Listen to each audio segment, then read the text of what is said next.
Nah, selanjutnya kita akan memahami derivasi pengetahuan atau mengapa sih kita ini berbeda dalam mengetahui, memandang, dan mengamalkan sesuatu? Atau singkatnya, kenapa agama itu bisa berbeda-beda? Atau bahkan kenapa agama Islam itu terpecah-pecah lagi dalam 73 golongan? Atau kenapa bahkan yang semazhab pun terpecah lagi dalam mazhab-mazhab? Atau bahkan antara satu mazhab yang sama atau mazhab yang sama juga terpecah lagi? Atau bahkan ketika kita dengan kita yang dulu, diri kita yang dulu, itu juga mengalami perbedaan karena adanya kemudian disebut sebagai perbedaan epistemologi. Singkatnya gini, bahwa kenapa orang ideologinya itu berbeda. Satu ada kapitalis, satu ada sosialis misalnya. Nah, orang yang kapitalis ataupun sosialis itu bisa berbeda karena berbeda pandangan dunianya. Jadi ideologi itu adalah sistem pengetahuan kita terhadap sesuatu sebagaimana mestinya. Itu ideologi. Jadi ada perangkat kaidah, ada perintah dan larangan. Ada do and don't. Nah, perbedaan ideologi itu disebabkan oleh perbedaan pandangan dunia. Pandangan dunia per definisi adalah sistem pengetahuan sebagaimana adanya. Kalau tadi sebagaimana mestinya, ini adalah sebagaimana adanya. Pertanyaan kemudian, kenapa pandangan dunia kita itu berbeda-beda? Karena perbedaan preferensi epistemologis kita atau preferensi kecenderungan dalam kita mengetahui segala sesuatu. Jadi orang yang preferensinya indera, dia yang lebih cenderung kepada indera, pasti pandangan dunianya materi. Orang yang preferensi atau kecenderungan pengetahuannya adalah akal, pasti pengetahuannya atau pandangan dunianya adalah pandangan dunia ilahi. Walaupun ini sifatnya bukanlah sesuatu yang mutlak, dalam artian terkadang kita merasa bahwa kita telah berpandangan dunia ilahi hanya karena kita beragama Islam di dalam KTP. Padahal even kita beragama Islam dalam KTP saja kita terjerembab kepada pandangan dunia materi. Contoh, ketika kita misalnya kalau beribadah atau ketika sholat hanya mengharapkan surga, keuntungan-keuntungan yang sifatnya mati. Contoh ya, kita sedekah dengan tujuan kalau saya bersedekah kembali lagi langsung 10, sedekah ke ini 10.000 langsung gak dapat 100.000, sedekah kayak begitu kan. Itu ceramah-ceramahnya itu dari segi niat berarti bukan niatnya lillahi ta'ala, bukan berpandangan dunia ilahi, tapi berpandangan dunia materi. Karena ya dia bersedekah karena supaya kembali 10. Sayyidina Ali menyebut itu adalah ibadah para pedagang. Terkadang juga kita beribadah karena kita takut gitu ya. Takut dengan siksaan-siksaan neraka, misalnya kayak ditusuk pantatnya, disetrika nanti di neraka dan sebagainya kan. Itu juga masih berpandangan dunia materi. Itu juga masih berpandangan dunia materi. Pandangan dunia ilahi adalah mendasarkan seluruh perbuatannya itu pada kesadaran tauhid. Jadi tidak ada yang lain selain dirimu. Dirimu dalam artian Tuhan. Kalau dalam bahasanya Ahmad Dhani ya, dalam judul lagunya yang berjudul Satu. Nah, jadi pandangan dunia itu secara garis besar terbagi dua aja, bro. Jadi itu pandangan dunia materi dan pandangan dunia tauhid. Nah, pandangan dunia tauhid dan pandangan dunia materi turun lagi melahirkan ideologi. Karena kan pandangan dunia hanya sistem pengetahuan sebagaimana adanya, membutuhkan sebagaimana mestinya. Jadi sebagaimana adanya artinya dia melihat dunia itu cuma materi toh, asal usulnya, hakikatnya. Sementara pandangan ilahi melihat bahwa ada sesuatu di balik materi. Dalam hal ini Tuhan. Nah, pandangan dunia materi itu melahirkan ideologi. Kalau pandangan dunia materi ya, melahirkan dua ideologi secara garis besar. Ideologi yang sifatnya sekuler tentunya. Sekuler itu artinya memisahkan antara agama dan dunia. Ideologi sekuler yang sifatnya komunal. Komunal itu artinya dia menganggap bahwa esensi dari alam semesta itu adalah kebersamaan masyarakat dalam materi individu dan masyarakat. Kalau di NDP ada juga ideologi sekuler yang individu, yang mendasari bahwa ya hakikatnya itu alam semesta adalah individu, materi yang sifatnya individu.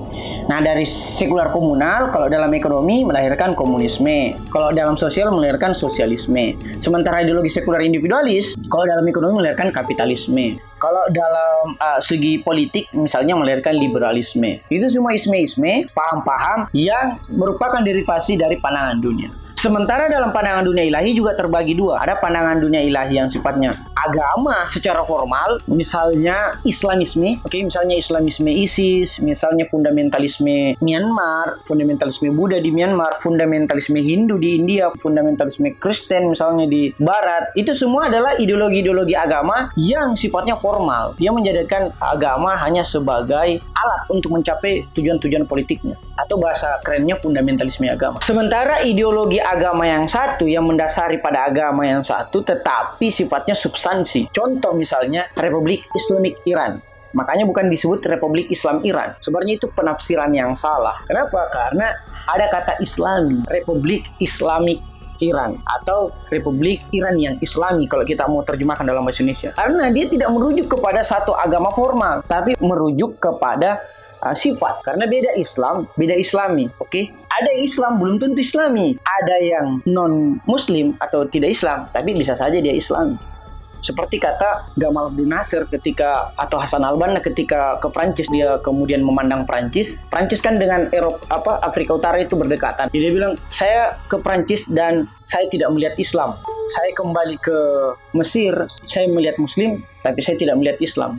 Saya ulang bahwa seorang ulama pernah ke Prancis dan mengatakan, saya ke Prancis, saya tidak melihat Muslim, tapi saya melihat Islam. Dan ketika saya kembali ke Mesir, saya melihat Muslim, tapi saya tidak melihat Islam. Itu artinya Islam dan Islami itu dua peranan kata yang berbeda. Misalnya negara lain adalah Brunei Darussalam. Jadi tidak menyebut atau tidak menggunakan satu agama tertentu sebagai dasar pijakannya, tetapi menyajikan sari-sari dari agama tersebut. Nah, yang lebih komprehensif lagi tentunya Pancasila, karena Pancasila tidak mendasari hanya pada satu agama saja, bahkan beberapa agama. Makanya disebut sebagai perennial. Seluruh kebenaran universal setiap agama kemudian diperas sarinya, kemudian melahirkan ideologi perennial yang bernama Pancasila, yang sifatnya substansial tentu. Walaupun pengamalannya itu adalah persoalan lain. Kita berbicara pada tataran konsepsi. Nah, kemudian pengamalan. Pengamalan ada yang sadar. Ini kan tadi sudah ada sebagaimana adanya, sudah ada sebagaimana adanya, sudah ada sebagaimana mestinya. Nah, dalam tataran pengamalan melahirkan 4 konsekuensi atau 4 implikasi. Pertama, ada yang sadar mengamalkan ideologinya. Nah, ini yang paling benar tentunya. Sadar dalam mengamalkan ideologi. Yang kedua, tidak sadar dalam mengamalkan ideologi. Dalam artian, dia amalkan ideologinya, tapi tidak sadar. Contoh, ketika dia sholat, tapi tidak khusyuk. Sholat kan bentuk pengamalan ideologi kan, tapi tidak khusyuk. Itu artinya tidak sadar dalam mengamalkan ideologi. Ada yang sadar dalam mengamalkan ideologi. Even itu dalam bentuk ibadah mahdah maupun ibadah sosial. Karena ada juga mungkin khusyuk dalam sholat, tapi tidak mungkin sih ada orang khusyuk sholatnya tetapi tetap korupsi. Tidak mungkin ya. Karena dalam Quran surat Al-Ankabut 45 kan dijelaskan, inna tanah anil fasai wal munkar. Sungguhnya sholat mencegah dari perbuatan keji dan munkar. Tidak mungkin orang di satu sisi dia khusyuk dalam sholat, tapi di sisi lain tidak khusyuk dalam tindakan untuk mengamalkan nilai-nilai sholat. Kan tidak mungkin. Jadi ada orang yang tidak sadar dalam mengamalkan ibadah, baik itu ibadah mahdah maupun ibadah ritual. Yang ketiga adalah sadar dalam tidak mengamalkan ideologi. Dia sadar tapi tidak mengamalkan ideologi. Contohnya orang-orang kafir ya, sadar. Dia sadar, orang kafir itu sadar. Bahkan biasa dia tentang Rasul gitu. Kalau memang ada itu azab, kasih turun azab sekarang ya. Dia tantang kan kalau teman-teman baca Al-Quran gitu. Dia sadar dalam tidak mengamalkan ideologi. Tidak usah jauh-jauh ke orang kafir. Kita juga kan biasa begitu. Dalam kesadaran kita melakukan pembangkangan terhadap ideologi atau pembangkangan terhadap ajaran Islam. Misalnya kalau kita merokok begini tuh, doa. Saya pernah itu, banyak sekali yang dosa aku lakukan. Kan ada begitu kan, berbangga-bangga dalam melakukan dosa. Nah, yang satu lagi temannya tuh, kurang uleh, rokok. Baru juga begitu. Pernah mau begini kah? Gitu. Itu artinya dia sadar dalam tidak mengamalkan ideologi. Dan ini bentuk pembangkangan terhebat dalam agama. Dan yang keempat, tidak sadar tidak mengamalkan ideologi. Jadi ini dia sementara tidak sadar, tidak khusyuk bahwa ternyata perlakuannya itu adalah upaya dalam tidak mengamalkan ideologi. Contoh, inilah yang menjerembab Adam. Saya sebut Adam karena di situ belum terangkat sebagai nabi ya. Artinya di surga, perbincangan di dalam Al-Quran ketika Adam dan Hawa. Nah, ini menarik sekali juga buku dari Murtada Mutahari yang berjudul Pengantar Epistemologi Islam. Di situ dijelaskan betapa Adam pada waktu itu, kalau dalam penafsiran Perjanjian Lama maupun Perjanjian Baru, dalam hal ini Taurat dan Injil mengatakan bahwa buah huldi itu adalah buah keabadian dan buah pengetahuan. Yang kau makan itu buah huldi karena itu buah pengetahuan dan buah keabadian. Jangan dimakan gitu. Tapi karena hasutan setan atau iblis, dia memakannya supaya katanya supaya katanya mendapatkan pengetahuan. Padahal kan Tuhan sudah mengajarkan nama-nama gitu. Artinya pengetahuan sudah diajarkan oleh Tuhan dan tidak mungkin kau abadi karena namanya kau makhluk. Tetapi dalam penafsiran Islam berbeda dengan penafsiran Injil dan Taurat. Kita dilarang memakan buah huldi untuk menguji apakah terjadi integrasi antara epistemologi, pandangan dunia, ideologi, dan pengamalan kita. Ternyata Adam itu tidak konsisten dalam mengamalkan pengetahuannya. Adam tahu epistemologinya, Adam tahu pandangan dunianya, sudah diajarkan nama-nama segala sesuatu. Adam tahu ideologinya, apa yang boleh dan apa yang tidak boleh. Oke, sebagaimana mestinya. Tapi kesalahan Adam adalah di tahap keempat pengetahuan, yaitu pengamalan. Dia tidak sadar bahwa sementara tidak mengamalkan ideologi ketika dia memakan buah kuldi karena hasutan dari iblis. Jadi ini pelajaran bagi kita. Pelajaran bagi kita adalah ketika kita tidak sadar, tidak melakukan perintah dari Tuhan, di saat itulah kita kemudian disebut sebagai tidak sadar dalam tidak mengamalkan ideologi. Dan ini juga merupakan dosa yang paling awal dilakukan oleh makhluk. Jadi ada 3 dosa yang paling awal dilakukan makhluk. Dosa pertama yang dilakukan makhluk adalah ujub atau sombong. Ini dilakukan iblis terhadap Tuhan ketika dia diperintahkan untuk sujud kepada malaikat. Walaupun di dalam iblis menggugat Tuhan, itu penafsiran yang berbeda lagi gitu. Karena dalam buku Iblis Menggugat Tuhan mengatakan bahwa setan menggugat bilang, saya sebenarnya ini sangat patuh terhadap engkau ya Tuhan. Saya hanya mau menyembah kau, tidak ada yang saya sembah selain engkau. Masa sembah makhluk? Itu pembelaan iblis ya, pembelaan iblis di dalam buku Iblis Menggugat Tuhan. Padahal ya Tuhan mengatakan, apa saja yang saya perintahkan, lakukan. Kalau saya suruh perintah kalau sujud kepada Adam, ya sujud kepada Adam. Gitu. Itu dosa yang pertama ya, pembangkangan atau kesombongan yang didasari oleh ujub, karena Adam merasa lebih baik dibandingkan iblis merasa lebih baik daripada Adam karena Adam dari tanah, iblis dari api. Disinilah awal dari kesombongan dikarenakan asal usul. Misalnya kalau sebagian dari kita yang merasa bahwa jago karena dia dari bangsawan ini dan sebagainya, itu mewariskan dosa-dosa iblis. Jadi itu dosa yang pertama. Dosa yang kedua yang dilakukan oleh makhluk adalah ketika kita dalam tanda kutip ya rakus gitu. Karena pada saat itu Adam dalam hal ini rakus, dilarang untuk memakan bodi. Saya persilakan kau mau makan seluruh makanan yang ada di surga kecuali pohon yang itu. Tapi mau nambat juga pohon yang itu. Jadi dosa yang kedua menurut para ulama adalah rakus. Yang pertama tadi sombong, yang kedua rakus, dan yang ketiga dosa yang dilakukan oleh Kabil terhadap Habil, yaitu dengki. Ketika dia dengki terhadap saudaranya sendiri dan membunuh saudaranya. Jadi 3 dosa awal yang kemudian menjadi akar dari setiap kejahatan yang terjadi di muka bumi ini. Nah, itu dari refleksi semua. Jadi semoga teman-teman sudah mengetahui antara perbedaan dengan perbedaan yang lainnya. Yang kedua tentang alat-alat pengetahuan. Tadi yang pertama derivasi pengetahuan, yang kedua adalah alat-alat pengetahuan. Teman-teman bisa baca banyak buku tentang alat-alat pengetahuan, epistemologi, mulai dari yang Islam sampai yang paling ke kanan, dalam hal ini Barat. Itu teman-teman bisa akses. Nah, alat pengetahuan itu adalah sesuatu yang kita gunakan untuk memperoleh pengetahuan. Karena definisi alat kan sesuatu yang kita gunakan untuk memperoleh sesuatu yang lain. Maka definisi alat pengetahuan adalah sesuatu yang kita gunakan untuk memperoleh pengetahuan. Setidaknya ada 4 alat pengetahuan menurut para filosof atau logisi. Yang pertama tentunya adalah indera. Indera itu ada indera penglihatan, ada indera pendengaran, ada indera perasa, peraba, dan penciuman. Nah, indera penglihatan teman-teman bisa menangkap cahaya. Oke, bukan warna, karena hitam dan putih itu bukan warna. Hitam dan putih itu spektrum dalam cahaya. Kalau teman-teman belajar fisika tentunya.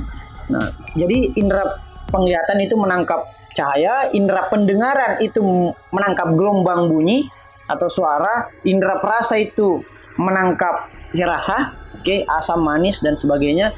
Indera peraba itu menangkap tekstur, dan indera penciuman itu menangkap aroma. Misalnya penglihatan ya tentang cahaya yang spektrum atau warna.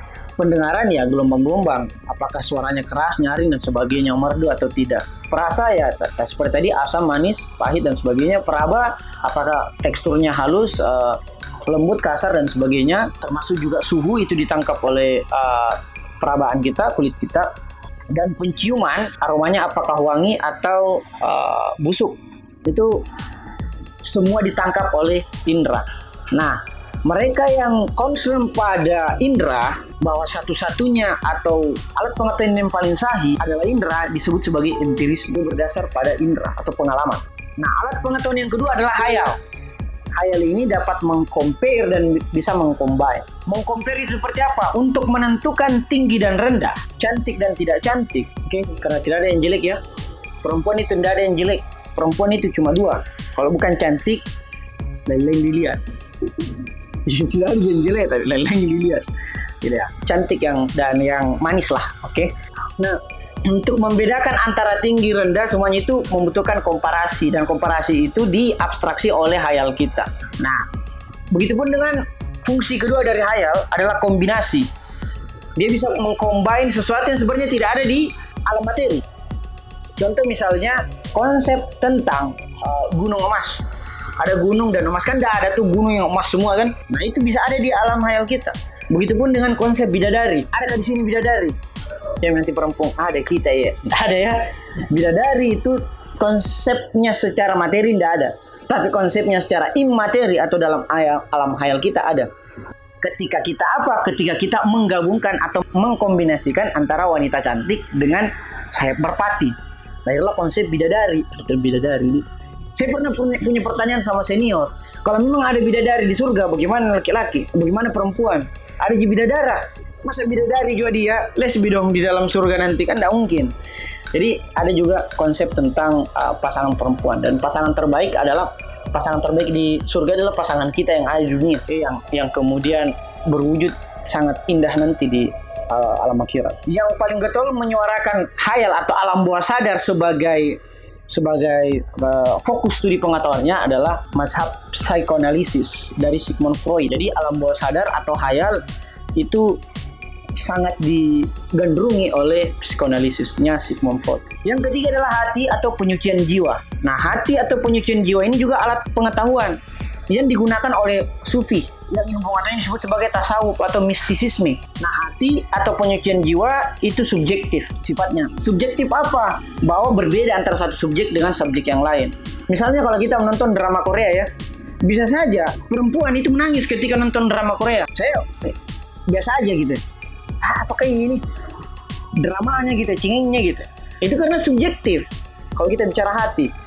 Atau bisa saja ketika si laki-laki bilang, makin timentung itu di bagi kita juga kagak leleng kayaknya matamu itu.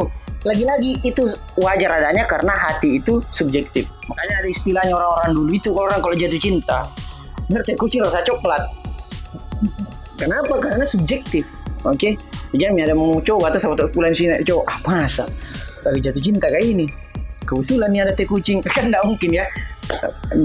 Jangan dicoba. Partikulir artinya tidak universal keberlakuannya bagi setiap individu. Jadi beda-beda. Different people, different test. Karena sifatnya individu. Sementara akal itu sifatnya lebih objektif. Dia juga lebih universal dan dia lebih umum atau general. Nah, makanya orang-orang yang mendasarkan pijakan pengetahuannya pada akal disebut sebagai kaum rasionalisme.